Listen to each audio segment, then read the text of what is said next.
Welcome to the Let's Talk About Talking podcast with your host, Adrienne Fuller, language and communications expert for kids of all ages. On this podcast, we talk about speech, language, and all things happening with your child, giving you specific tactical information you can use to help your kids talk, listen, and thrive in their academic journey. Well, hello. This is Adrienne, and I want to say welcome to the Let's Talk About Talking podcast. And this is a podcast where we talk about all things speech, language, academic for your child from the very beginning when they're toddlers to the very end when they graduate from high school and even beyond. And so today I am so pleased. I'm having coffee with my dear friend today. She's a speech therapist in Michigan, and she is going to come talk to us about all things oral, cavity, structure, and all around great. I don't know. We're going to see what we get into today. We're kind of doing this. So, welcome, Tommy. Hi, Adrienne. Oh my gosh, I'm so excited to be here. Oh my gosh, Adrienne, this is like a dream come true to be on a Oh, podcast with you. oh, Also, you've done many. you really built it up like we're talking about all the things and I only talk about very specific things, but if you have a cavity, please see a dentist. I can't talk to you about that, but everything else, like I can. You know what? We'll try. I thank you so much for joining me today. And I think I wanted to have you on, I want to have you on for a couple reasons. But I Hmm. don't just build people up. I build people up who I think are really rad and awesome and dope, only because I just love the way you feel like everyone should be included in everything. So Yes. like when I first met Tommy, she was really into gender affirming voice services. Hmm. I Hmm. I want to come back to that, maybe a different Oh yeah. podcast, because I think there are a Yeah. few kids that are in that Hmm.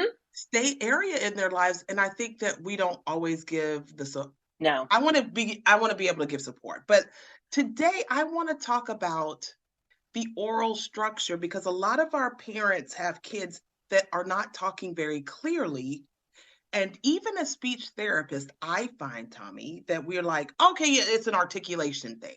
So, just for Hmm. the folks out there in listening land, can you tell us first the difference between language there, like speech therapy, articulation therapy, and then language therapy? Yeah. Okay, I got to go back to something you said though, Adrian. We still do gender affirming voice modification. I'm just not the one who does it anymore. My therapist, Okay. Anna, does. Oh, and I just want to say thank you so much. We really pride ourselves on being an inclusive space and a safe space for all people, Mhm. especially in an area of Michigan that isn't always super inclusive. So I really appreciate that. Thank you. Yeah, I love that about you. I love that.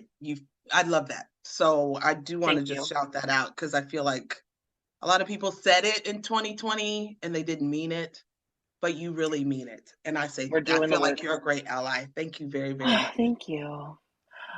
Okay, so let's talk about traditional speech articulation therapy, and then maybe we're going to talk a little bit about like why that might not always be the best fit for all kids. So, Mhm. um, one of my areas of specialty is orofacial myology, which is the study of the structure and function of the oral cavity.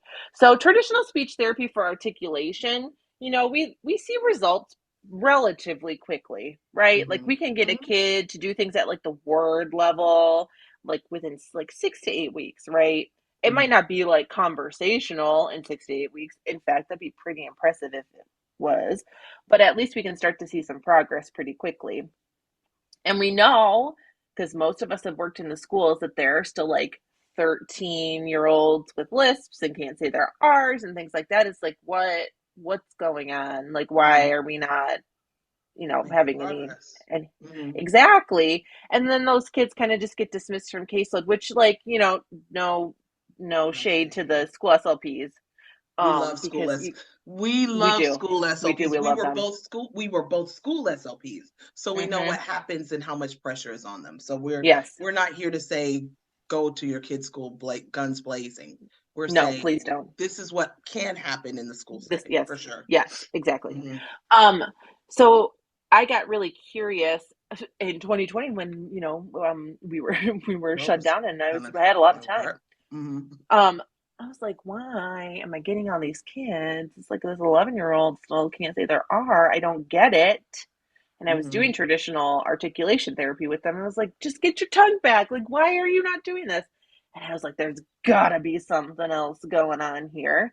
Um, and I started reading about orofacial myology. One of my Mm-hmm. good friends here in West Michigan, Courtney Josel, is an orofacial myologist as well. Cool. And she had been on this kick for a while. And so I was like, ooh, I'm going to look into this. I'm going to look into this. And I felt like this whole other like part of my brain was unlocked. I was like, oh my gosh, I get it now. This makes it's like so much sense. Um, so essentially what we look at with orofacial myology is like how the structure and the function of the oral cavity and a lot of like articulation helpers Mm-hmm. impacts all sorts of things, but we're going to just kind of keep it somewhat narrow. For speech, is the tongue impacting how the child is speaking? And a lot of the times the answer is yes, especially with older kids that are just like not making any progress. Mm-hmm. So that's why I started doing this, and I just like love it so much. Go ahead. Do you have a question? Yeah, Interrupt you. I do want to just say, if someone's out there and they're a brand new listener and you're like, oh my gosh, what's articulation? We're Oh yeah, talking thank you. about your child's ability to not say the sounds that they should, like R for W for R, Mm-hmm. or if if a lot of what they say is not clear to you as a familiar Yes. listener, or to people who would see, or strangers on the street, Yeah. there could be, your child may need intervention Mm-hmm. from one of us. Yes, exactly. When we want to hear them mostly clear, about 100% intelligible, we call it, to be understood Mm-hmm. by age 4. Mm-hmm. So if your kiddo is still making lots and lots of errors and things like that, and you're having a hard time understanding them, I mean, especially at age 4, but even prior to that, there are certain sounds that they should be making that if they're not, you should seek out the assistance of a speech pathologist. Give us a call. We're a friendly bunch of people. So We do. I feel like we always want to help. We it's always want true. to help. Okay, so what's the difference between traditional articulation therapy and then the oral myos therapy? Mm-hmm. Okay, so traditional artic therapy, we know it's like drill, right? And we go up the motor sequencing hierarchy. It's isolation, syllable, word, Mm-hmm. phrase. We could kind of work them up into the conversation level. Lots of drilling, lots of things like that. For kids with a myofunctional disorder, and I'm going to specifically, I guess, we're going to talk about tongue ties here, which is like a hot topic in speech pathology. Yes, Oh, it's hot topic. it's a hot topic. For kids with an orofunctional or orofacial myofunctional disorder, their structures like can't do the sound. So it doesn't matter how much you drill that S, it's not going to happen. Or it's not going to happen and the kid's not going to be able to generalize it. And a lot of times we see this with kids who are tongue tied that have like the thick band of skin going from the front of the tongue into the bottom. There's also in the back of the mouth. There's also one, but we won't get into the nitty gritty of that. But a lot of times those poor little tongues just can't like get to where they need to get to. So like no wonder the child can't make their sounds because the tongue is like locked to the bottom of the mouth. And this has been quite contentious in speech pathology. You know, when I Yes. was in grad school, it was sort of poo-pooed on. Our for most programs, I think, until Mm-hmm. recently, have kind of said like, as long as the child can move their tongue, everything's fine. It doesn't really impact speech. But if we just kind of think about it logically, if a child's tongue is anchored down to the bottom of their mouth, they're just not going to be able to They're not work. going to be able to make that L sound or those R sounds. That's very true. All right, so let's just jump into the whole tongue tie thing, Yeah, yeah. because I've even had parents come into my office recently saying my child's doctor won't even touch it, or they won't. So like, tell us what that might tell us what a tell us what a Hmm. parent should do to say, hey, I think we have a tongue tie. Let's start there. Oh my gosh, I just want to validate all of those parents who are coming Mm-hmm. in and are frustrated by that, because this is a pretty common thing. Um, Especially when kids are when people when moms or let me try that again. Especially when babies go in, Uh-huh. and parents are like, "Hey, they're not feeding well, they're not doing this, they're not doing this," and I feel crazy. Like, could someone help me? And they're like, "Oh, Mm-hmm. everything's fine. It's not the tongue. It's not whatever." And I just feel like that's really gaslighty. So anyway, I digress. Okay, sorry, Adrian. I just get a soapbox. Put me on a podcast, get me on a soapbox. Okay, parents, I'm gonna give you a couple of signs and symptoms to Cool. look for, Mm-hmm. and maybe babies, or if you don't have a baby anymore and you have an older kid who has a tongue tie, or you suspect might have a tongue tie, maybe Mm-hmm. think back to when they were babies. So a lot of times I'm seeing these like older kids with articulation errors coming in, and I ask the parents, okay, were they breast or bottle fed? Well, they were bottle fed because breastfeeding was so hard they couldn't latch. Ding, ding, ding. Red flag one. Mm-hmm. They were failure to thrive, didn't gain weight. Well, because they weren't eating. Ding, ding, ding. Red Mm-hmm. flag two. For two. When they were babies, they had projectile vomiting, reflux. They probably weren't swallowing a lot of air. Ding, ding, ding. That's red flag. Where are we? Three. They were really fussy sleepers. They snore now. They're not good sleepers. They flail in their sleep. They talk in their sleep. They're older and they still wet the bed. Ding, ding, ding. Red flag four. Mm. Um, they were picky eaters. They are continuing to be picky eaters. Ding, ding, ding. Red flag five. Okay. Um, they have open mouth posture. They might breathe out of their mouth rather than their nose. That's red flag six. So all of these things, oh, and have articulation errors, red flag seven. So I mean, Mm. those are just sort of like the highlighty kind of things that might indicate a tongue tie. And I think a lot of times when parents kind of bring these concerns to their providers, there's a misconception, I think, a lot of times in Mm-hmm. the medical world that there isn't a lot of data to back this up, but there is quite a bit of research to back this up. It isn't necessarily research from this country.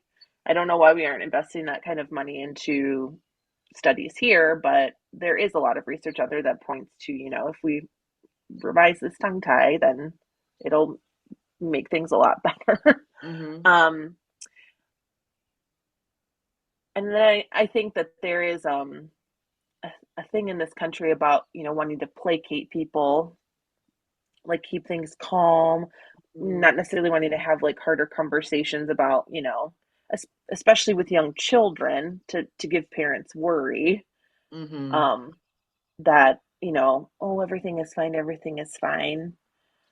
And I think that's really frustrating. So, anyway, if your pediatrician is not going to listen to you, here's the thing: you don't need a pediatrician's permission to go to a pediatric dentist and go get that looked at. Oh my gosh, I love all of that because sometimes we act like pediatricians are gatekeepers, and to some extent they are. And I Yeah, was just talking with our billing person, and we were talking about how, hey, we don't think pediatricians are the enemy. They do real good work, they have so much to consider. But yes, Tommy, you're 100% right. You don't need a pediatrician's permission to go to an outside source and get something else for your child. Oh my gosh, exactly. I love that. So all of this is like a roundabout way. Really get to what you were asking is, how does myofunctional therapy look different than articulation therapy? Which, here we go. Now I'm getting back to it, Adrian. I'm so sorry. Focus, Tommy. Okay. So we It's talked great. about All of this is really I could great. talk about this So forever. helpful. I could talk about this forever. Traditional articulation therapy, a lot of drills, a lot of drills, a lot of drills. Mm-hmm. Myofunctional therapy, we have to address the problem first, which is Mm-hmm. the tethered oral tissue or whatever is weakness, whatever is going on, and then we can start working on that artic. Because if the structure isn't working, then it's not going to happen. So a lot of times we request that parents go, find a provider to revise the tongue tie. Um, if it's present, we also request that parents go for body work, so chiropractor or craniosacral therapy to help with the imbalance that probably has occurred because of the compensation of the oral structures that are working. And then a Mhm. pediatric dentist who does tongue tie revisions regularly. Usually, I prefer the lasers. Oh, So oh, versus I'm sorry. So a versus pediatric dentist can do this? I'm always thinking it's like a surgical thing. well, it can be an oral surgeon can do it, but the preferred method is the laser. It's nice and clean. It's really quick. It heals so nicely. There aren't sutures involved. So Oh. usually around here, pediatric dentists do it. I'm not saying that ENTs can't. I'm sure there are ENTs around that do provide this Mhm. service. Um, but you want to find somebody who has a good track record with this. Right. Um, um, and then my preferred method is the laser. Not that the other ones can't be effective, but laser tends to be a lot easier to recover from. So Do, we have a do, team involved. does the tongue tie always have to be clipped, or can you work around it? What are your thoughts on that? Well, that's a really good question. So it's structure and function, right? So if Mhm. there is a tongue tie present, Mhm. but the child is able to make all of their sounds, their swallow is okay, sleep is not impacted, they're Mhm. able to do all of these things, then no, not Okay. necessarily you wouldn't need to go get that done. But if they're having all of these problems, like kind of the red flags that I mentioned before, yeah, we probably need to get that addressed. So after that's addressed, then the myofunctional therapist starts working on tongue placement and strengthening the tongue and doing things like that so that it sits where it's supposed to, it functions the way it's supposed to, and then we can get to our tick. Oh, Does that make okay. sense? It It's real really wild. I does. took you on a journey. I mean, oh my gosh, I love all this information. I think it's something that it's like we never talk about. And we don't. Like it's and it Ever. and it's no shade again because Mm-mm. we as a profession were told in our programs that this was kind of Like, like some woo woo, like y- it's just like a money grab and it's a whatever, right. but like if we think about it logically, like no, it's not. Like there are reasons why speech wise kids are still not doing these things, and when they're 6, Yes, 7, 8, 9, 10. I mean, I don't know. It seems very logical to me. it does. But yes, we absolutely. But there's a lot of things that have been done in the past that are like, this Exactly. doesn't feel right. So that this should not surprise us. I know, and it shouldn't, and it doesn't. And I think, Yeah. the nice thing is that, we have an intern now, and we had two interns last summer, and all three of them said that this was at least touched on in their program. So Oh, good. um, There's that change makes coming. me hopeful, and it is Hmm. becoming one of those things that ASHA has stated that programs need to talk about. So that's helpful. Hmm. Um, so hopefully the next generation of speech pathologists coming out of school at least have better awareness of it and know that it's actually like an option. Yes, So absolutely. Have you found in your practice that insurance covers your hmm. treatment of this disorder So condition? technically by the letter of the law, um our role in the myofunctional space is to treat the swallow. So once the tongue tie is revised, we work on repositioning the tongue. That's the myofunctional piece of this, so that there is a good swallow, and then we work on our tick. So yes, typically they Oh, do cover good. it. Oh, great. Oh, this is wonderful news. I know they don't cover much of much else, but they will cover this. Well, and I shouldn't say all. There are always outliers. I would say the They don't. majority of payers do cover this, but not all.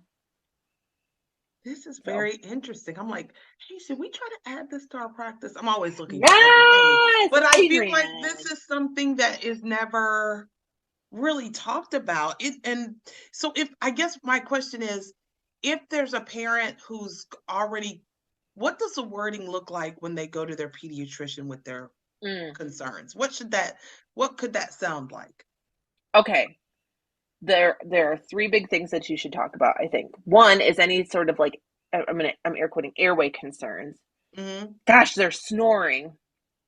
They are snoring, they're thrashing, they're 11 and still peeing the bed. Like, this is really concerning to me. They're not sleeping because if the tongue is not sitting where it needs to, the airway is going to be restricted. So that should be like enough. Like, that should be a red flag for the pediatrician to at least get some involvement Mm-hmm.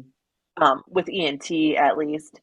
Um, the other thing that would be important to say is like, if your child has any like feeding concerns, like, gosh, they are still so picky, or they're Mm-hmm. choking, or they're whatever, like that should be that, talk about that. And then three, if you have any speech issues. Babies, I mean, if you have concerns about your baby, that's like a whole different thing. If you Mm-hmm. suspect they have a tongue tie, like, breastfeeding is really painful. They're up all night. They're projectile vomiting. They're doing they seem to be in a lot of pain when they're eating or something like that. Mm-hmm. Um, so that would be all things you could say to your pediatrician. I feel like I might have lost you, Adrian. Nope, I'm still here. Keep going. Can you hear me okay? Yep, here we go. Internet connection is unstable. I told you she was It, spicy today. yes, the internet is spicy. But since you went away for real and now you're back, Yeah. Yep. you know what came to me though while you were Mm-hmm. away? Mm. If your child is doing a lot of snoring, especially when they're older, chances are they're not getting the rest that they need. So that could also manifest in other ways. Like, are they doing things to keep themselves awake? Maybe eating foods or drinking drinks that give them that energy boost because they're so tired. Like, sometimes I think we Fidgety. take, yeah, like, oh, this baby snores like an old man. It's so cute. But let's think about some of the side effects of snoring is it could mean they're not getting the rest that they need. Pair that with they're on the phone or they're going to bed late. So just kind of like some of these things can be like start to stack up and then you're like, well, this kid is not performing or this kid is lazy. Yes, Maybe that's exactly. not. I just think sometimes we make kids lazy about things that we don't need to make, that aren't their fault. This could be one of them. Mm-hmm, mm-hmm, mm-hmm. So I'm gonna not lie to you, Adrian. I got about 75% of what you just said. My internet is getting spicy again. I'm so sorry. Oh, that's but the yes. only. We're here. We're back. I mean, kids aren't getting the rest that they need. There's a lot of things like they're gonna manifest in different ways. Babies, it's Mm-hmm. gonna make your life miserable, and they're not gonna get the rest that they need to grow and develop. And then older kids, if they're not getting the rest they need, it can manifest in a lot of ways. Maybe they're Mm-hmm. being real naughty at school.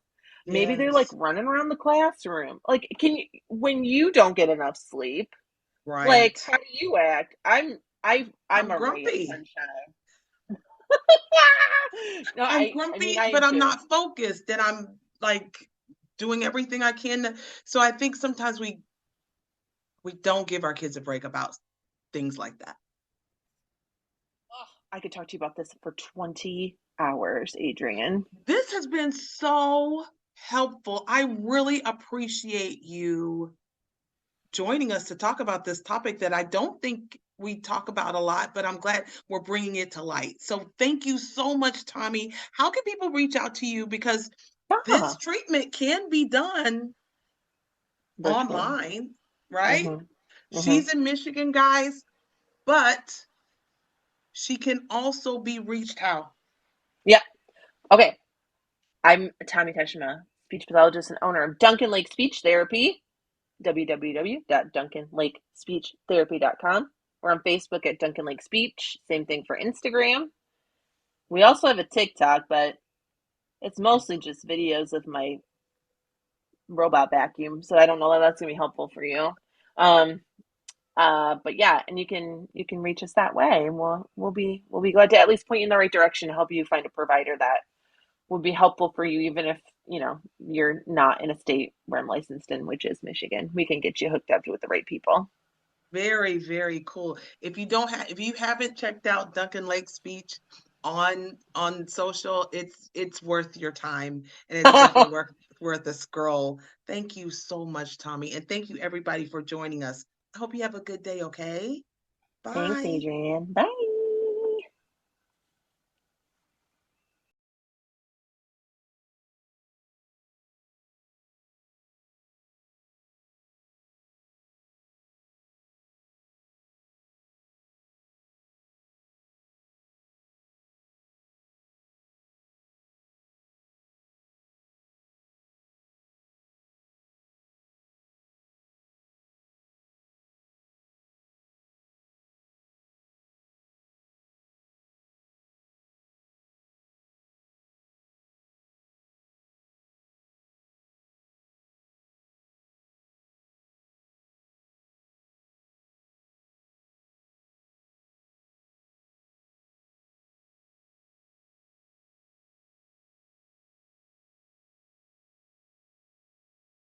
You've been listening to the Let's Talk About Talking podcast with your host, Adrienne Fuller, language and communications expert for kids of all ages.